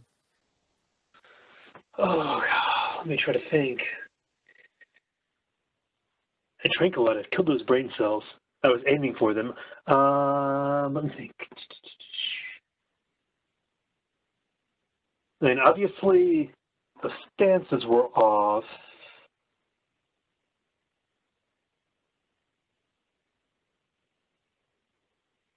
I remember a lot more actions, and I don't remember where they came from. I think these came from Jeremy, so they may very well be Angelo pieces of lots of big beat actions with large steps. Actually, I used to do those all the time, of coming through, doing a beat to the outside and a really long pass, similar to what Delagokia has, but at a much more extreme, and even more so, beating from above and doing drop lunges down, which I can't even do slowly with my knees anymore. But I do remember one time back when I could, setting up the guy who had started those, taunting him for like 5 minutes so he was angry before we fought. And as soon as they said go, he jumps up, and I did that to his stomach. Yeah, that was Jeremy. I feel bad now because I commented about how old he was at the time. And yeah, I'm way past that point now. Let me think. Our cloak fighting was nothing like anything historical.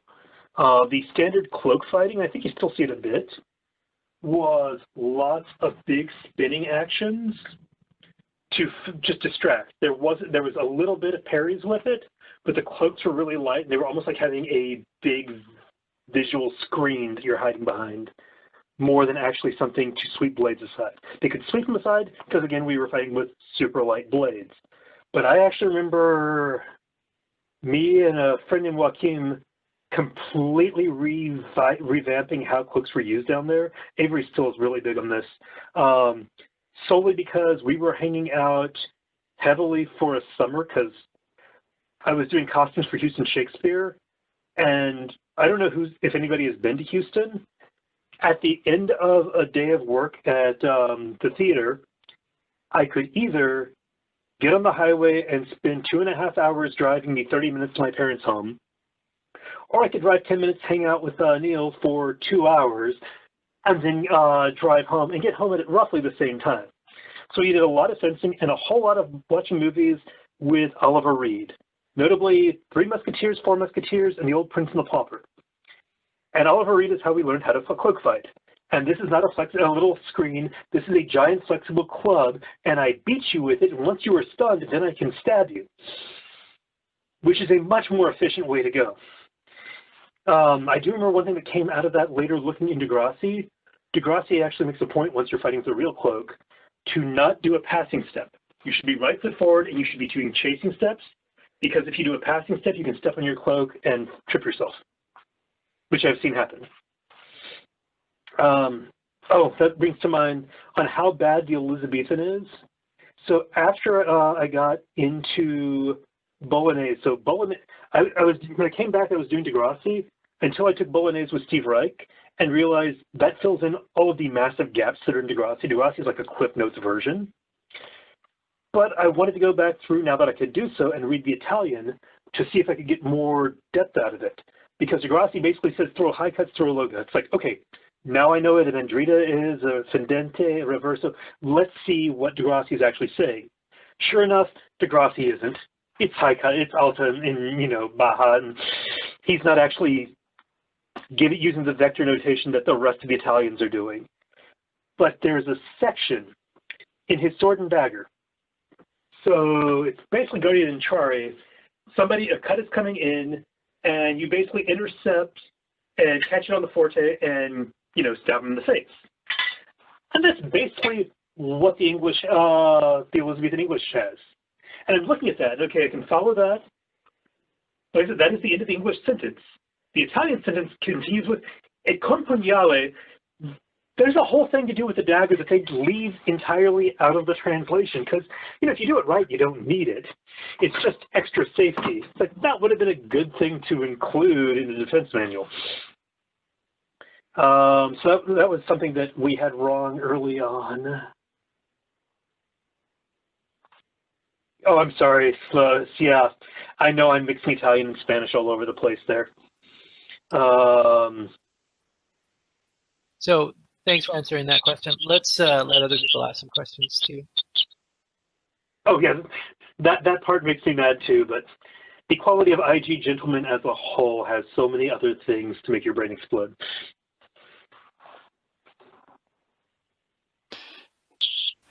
Ernesto, what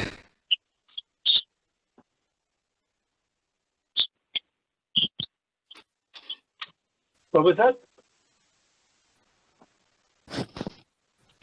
What is your solution to the gunslingers, people that refuse blade contact and then go for a fast thrust? So I like Ettenhard's response, which is basically in Charles Blair's text in Arte Duellarum, but I think you can find it around. So from the get-go, my right angle has never exactly been a right angle because I'm usually fighting people taller than me. So, especially I was fighting Andrew Heinrich, who was the main Spanish person I fought for a while. So from the right angle, I'm being hit up here from this vector. So I've adjusted it to be pointing towards the shoulder. For anybody who's low, I go to an acute angle and basically pointing towards their the cross of their sword. Because this is a cone any attack is going to have to come through. I don't care about covering your shoulder. That's not the danger point, the vector of danger. So I've adjusted to their low guard. Ideally, keeping a little bit of motion, and then circling off to the most gunslingers using a dagger is going to circle off to their sword side to keep their dagger out of play. And this is that point where I mentioned earlier, I have to be really careful on my medida de proportion, because if I am too close on this and they are good, they will nail me in the face. I have to have my distance down right. But get at the point where I'm giving just enough hint of a target that when it comes in, I can then pick that up and take it into Estrachar. Or if they're getting out of that, back up into weak over strong. And pick them up on the spiral action. Effectively, and I think I got this from Puck, of if they refuse the blade, use spirals to pick up whatever is going to be coming out of a void. So that is my main response to gunslinger. We don't see as much of them up here. A little bit of cultural context, because North Shield, coming in with Midrealm, had foils and essays banned really early, and because they picked up Rapier later, and Capoferro and Faber's translations were out, even people who don't fight historically still have more of an Italian rapierish feel to them. So you're still having higher blades presented and a lot more blade action. My experience has been, usually if we're fighting somebody out of Kingdom and we can get blade contact, we have a big advantage. I think that part of that is from Acme. When I started playing again and being active, I could constrain anybody I wanted any day of the week because people didn't know what I was doing. 3 years later, people who had zero clue what weren't paying attention to historical fencing, didn't have an interest. They knew enough to know that this is a bad place and I'm getting out of here. So there was enough change in the skills up here. Plus, we also have a lot of academy classes, or at least we did at the time, where there was a lot of teaching everybody how to use these pieces. So mixing Spanish and Italian, you feel there's a connection between people like Godinho. It's hard for me to say. I haven't had a chance to dig into Godinho nearly as much. It's one of those things, if I had more time, and I may get into it more now that I'm looking at focusing at earlier pieces, but especially pre-pandemic, I was out regularly at SCA events teaching, which gave me a lot less time to actually do research.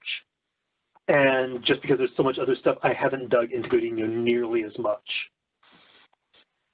I don't know, Jeremy, do you know if we have anybody up in this region really doing Godinho much? Nobody I know of. Yeah. No, not good. Let's see. Mhm. So we have about, so like our local group was mainly was very heavily Italian rapier, but we have about 5 people locally who do Destreza as a focus. And then my former cadet, Will Lowlam, up in Ashland has a little cluster up there.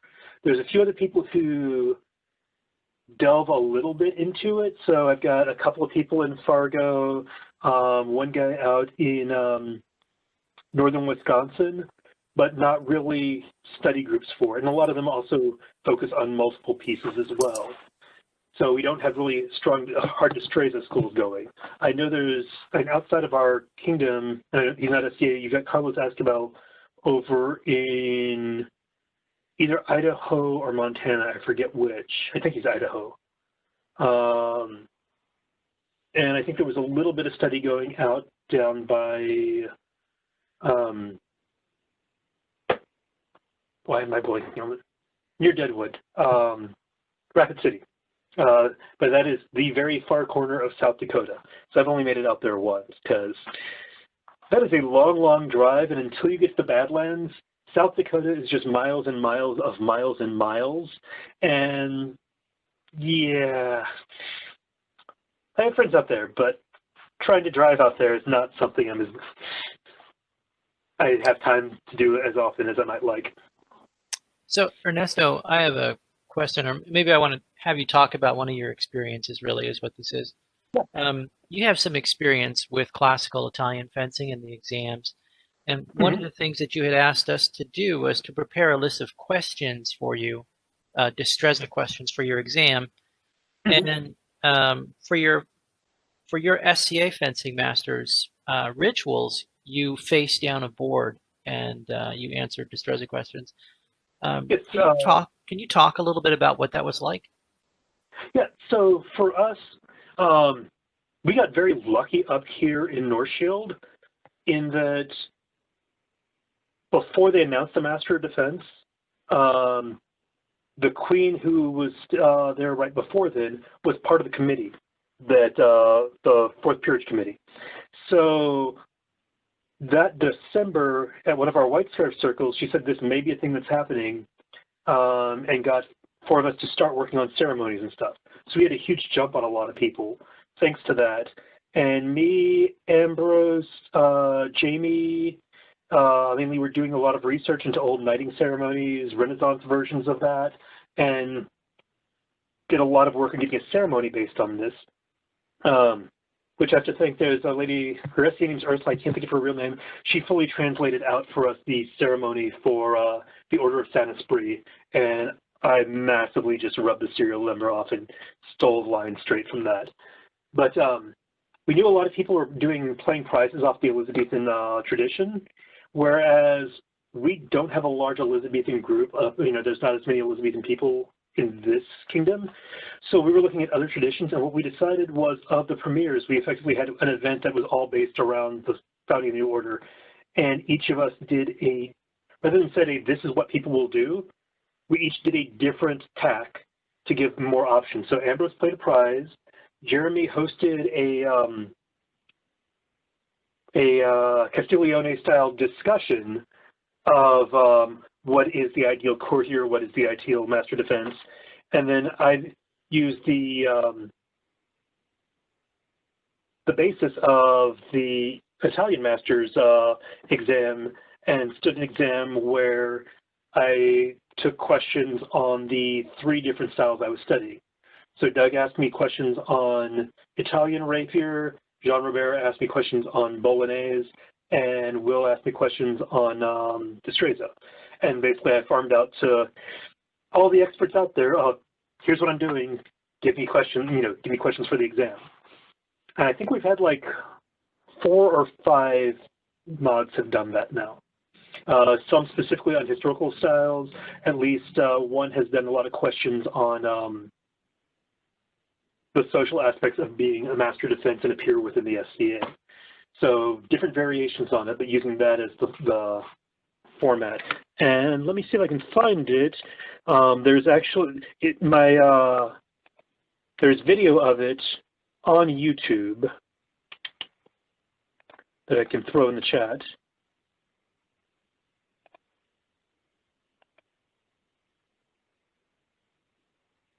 If y'all want to figure out a question while I'm getting this real fast.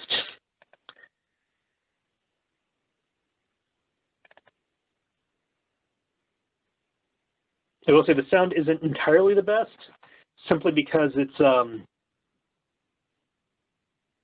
was windy that day. So we have a question here. Can you hear me? Yes. Meyer states that he was taught by the French, Spanish, Italian, and Neapolitans. Can you identify any examples that the German schools are borrowing from the Spanish masters? And cite 3 sources, please. There's not much I can cite off of the Spanish, off the Germans. But I would say if Meyer is saying that, he is probably pulling from Eskrima Común, because Meyer's publishing the same time as Carranza. So if he is doing that, he's writing the same time as Della Gautier, which we know he's taken from the Italians there because Eisenport is a direct translation of Porta de Ferro, and he's the first one to ever use that. But for what he would be taking from the Spanish, that I don't know. Yeah, one old thing from my Ren Fair days, we had looked at one point of getting a group to be the masters of 1570s. So somebody to be Carranza, someone to be Meyer, someone to be Della Gautier, and I forget who else. And then when we saw people, patrons having arguments over, I want to go see this show, I want to go see that show, we would show up and offer ourselves as duelists for hire. And we'd all have choreographed fights against each other based on the different styles. So they would choose their duelists, and based on whoever wins, that decides what show you go to or what story, what kind of food you go to get.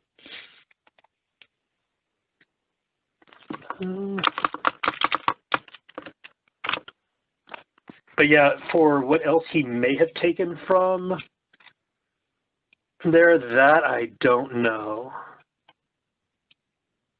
Oh, so as I'm going through here trying to find out one application I've used for SCA combat, and there is a lesson I did at GoForce on this, is, so for people who are doing SCA Rapier where you can't do cuts, you can, however, and I partially took this from Bolognese, it's perfectly fine to do cuts to your opponent's blade, just not them, which we don't talk as much about because in the text, things are usually starting from medieval proportion. And trying to throw that cut there is not a good action because you're now giving away all the movimientos for them to strike you on. However, what I have found useful is as you are stepping into medio de proportion, doing a cut at that point that's landing just as you're stepping into that distance, thereby displacing their blade and giving you time and distance. Again, I'm usually at a reach disadvantage, so I'm not necessarily going to hit the person at that point.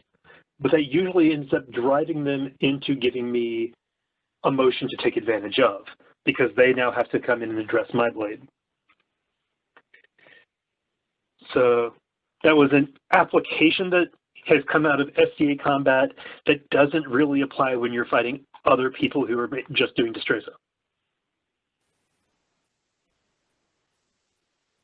Why am I not seeing you? You showed up like 8 times in the last week.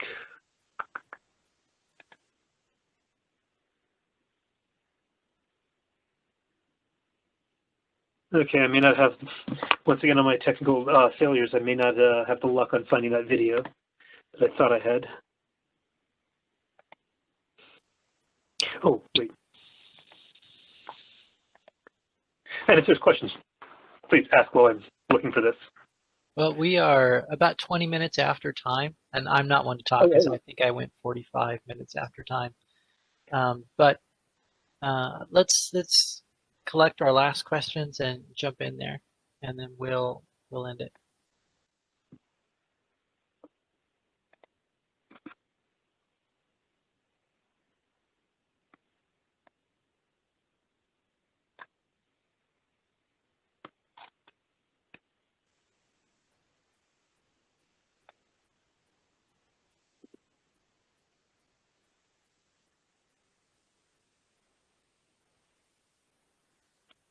All right. Here we go. What was your biggest challenge in progressing into Destreza? Part of it was change of mindset. And because I have a textual orientation, not having those resources. Since by that point I was very much looking at, listen, I'm going to throw this in the chat there. Here's the exam. So because at that point I'd gone so heavily and spent so much time reading Capoferro Fabris and Delagoquier, not having the sources there was always a hang-up because I was really worried about what am I inserting that isn't there. So early on, there was a lot more of the frog DNA coming in. In time, I got more comfortable applying what was coming there and then having contacts with people to check myself and have the ability to say, okay, I'm wrong on this interpretation. Like early on, my Atahos, I was still staying on the superior plane, so everything was at this level. I wasn't dropping down to fully cover on the Atahos. So I was keeping a much tighter arc. And it took a little while to get out of that habit. I think that came out of maybe when I met Ton. So that was a later piece, and I was keeping my low line really open for a good long time. I was still doing a good bit of mobility, partially on having come off of trying to figure out how to get people to bite on my feints from Fabris, because there's very little adjustments allowed there. So figuring out what I could do to draw actions out then gave me more pieces to adjust what I had on the Destreza side. But early on, there was a lot of concern, how much am I inserting there? Froggen is always, it's always been there for anybody who's taken stuff up, but it falls in the category of, again, am I looking to be a high-level fighter, or am I looking at being an expert on a historical system? When my concern is, do I want to progress in tournaments, do I want to do well, then yes, I can take in all the frog DNA and put it together and figure out, for myself at least, how to apply it there and become a great musician. If I'm going to other places and teaching, though, I need to be able to say, okay, here is this. This is something I do. You will see me do it. I can't justify this within the text. This is something I have inserted. It's applicable to our game because we do X, Y, and Z, or as we would say, it's because of the causes that we're dealing with, but it is not actually something that we can show as being proper historical Destreza. And kind of like I was mentioning with that idea with the pliés and the minuet, if we were currently doing tournaments right now and seeing everybody, I would probably be spending a while drilling, taking a low line of Tahoe with a plie and then turning that into one of Radha's demi-lunges. I don't know if that is in the system at all. It makes sense to me of two different pieces of the culture, but I don't, since I haven't seen it before, I'm kind of assuming Radha doesn't have that, but I can see it being applicable, again, for a tournament and an environment where people are going to be coming at me with random stuff that you would not see in historic fencing anyway, because it would have been suicidal.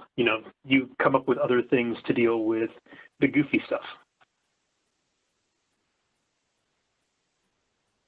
The process is historical of finding new things and applying what works. Actually, I had the opportunity ages ago to take a class from Luis Preto, whose family has been masters in Jogo de Pau for ages. And somebody asked him about a technique that he hadn't done in the class. And in the Q&A section, he had to think about it, and then he remembered that it existed, but it was something that has dropped out of modern Jogo de Pau. Because if I remember correctly, people figured out a counter to it that worked really well, and suddenly that was a very ineffective action. And so the living masters stopped teaching it because it's just going to hurt you to even try it. So for a living tradition, yeah, things are going to come and go as weapons changes, as the conditions change. But again, if I'm looking at saying that I'm teaching a historical system, I feel I need to know the system well enough to be able to at least define what part is from the system and what part is my input. Oh, basically gone already. So we are at 30 minutes after, so we should shut it down. Okay. I hope that everyone is doing well, and thank you so much, Ernesto, for kind of walking us through some of the history of the this HEMA movement as we try to bring these arts back to life. I think that's a really interesting perspective, and it's not something I had really thought about very much, that there is a history and culture that we're creating even today. So thank you so much for taking the time, especially in this stressful week, to prepare this lecture and to help us all get through the evening. Next week, we should have Matthew Howden, and he is going to talk to us specifically about his work on Thibaut, which should be really good. So I'm looking forward to that. And just one more reminder, we're not going to be hosting a lecture on Thanksgiving. So you should spend that time on a Zoom call with your family. Yeah, that's pretty much what I'm going to be doing, I think. And tell them about fencing, all about Destreza. That's right. Yeah. Post your own lecture to your family on Zoom. There you go. Yeah. Well, hey, I did. My parents came to visit, and I got both of them to try some heavy fighting, just with the stick hitting the pedal. It was awesome. Nice. They're 75. It was fantastic. You can demonstrate how to use small Tahoes and revases to cut the legs off the turkey. True. I think we're having duck, though, so it's just going to be me and David, but we'll see. All right. Good night, everyone. Good night. And yeah, Puck, I'll try in the next week to try to remember some of the good old stories. I'm kind of surprised that they aren't coming to mind right now. You know, one of the things we used to do after we'd talked with you was we put down a ring on the ground with stakes that was 9 feet in diameter. And then we would have a cage match inside it. And that was our Destreza. I remember doing those under a fake candlelight under that giant blue tent they had down in San Antonio. It was really bad. And I think that was one of the things that came out of that Spanish circle class. You know, we learned good infighting, and that was also the time when I learned that little guys don't push big guys out of rings. Because I tried to push a big guy, and he just kind of looked down at me and said, "Little man, what are you doing?" And then so I'm pushing, and he just kind of goes, "Oof, wee." You weren't at Day of Urbino, were you? Huh? You weren't at Day of Urbino, were you? No, I don't think I was. So, FCA story for you. If anybody isn't interested, feel free to step away, but this is just an amusing point for me. So we had Aubrey being King Philip of Spain and Robert being Henri IV, and there were three of us as the Spanish court, me, Orlando, and Aubrey. And so they do the introductions, and Robert comes in as Philip. "Hello, I'm Henry IV of France. Welcome you to my territory." Like a little speech. And then Aubrey, which Puck knows Aubrey, y'all don't, but he's a very flashy individual, looks over at Orlando, who's being his secretary, and basically unfolds the scroll and reads out Philip's entire titles in Spanish, flips it over, and reads it in English. So we were going all out for this. They broke us up into all of these different sections, which is partially fencing. There was, for some reason, a lot of archery in there. I only had 3 students, and there was a stage in there that was an archery duel. You start out 60 feet apart, get 3 shots. If nobody hits, you move 10 paces closer, then 10 paces closer.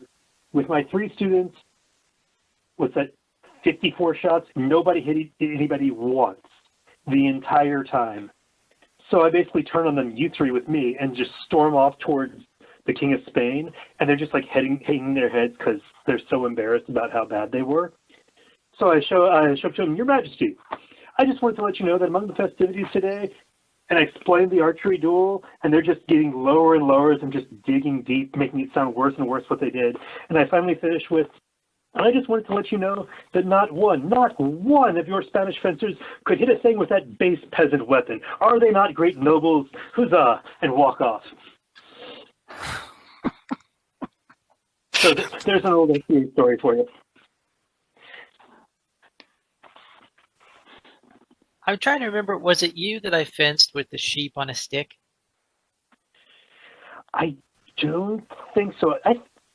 In my memory, the only time I remember fencing you was at Alicia's Second Queens. Oh, okay. Now, we may have fenced afterwards, but there was so little that I got to attend after that point that like maybe one or two other events. But I think if we ran into each other, we'd probably have been trying to play Spanish just because there's nobody else to do it with. One of these Especially at that days, time. you and I should put on disguises and just go fence in the SCA incognito for the pleasure of it. Don't tell anybody who we are. Just They flew me down to teach in Austin a few years back, and it was Halloween. It was over Halloween weekend, and so I basically on Halloween borrowed Martin's red scarf, and basically for Halloween showed up as my young self, and had the time of my life. And then the next day realized, oh, that kind of stuff was really fun when I was in my 20s. Ow, I hurt so much.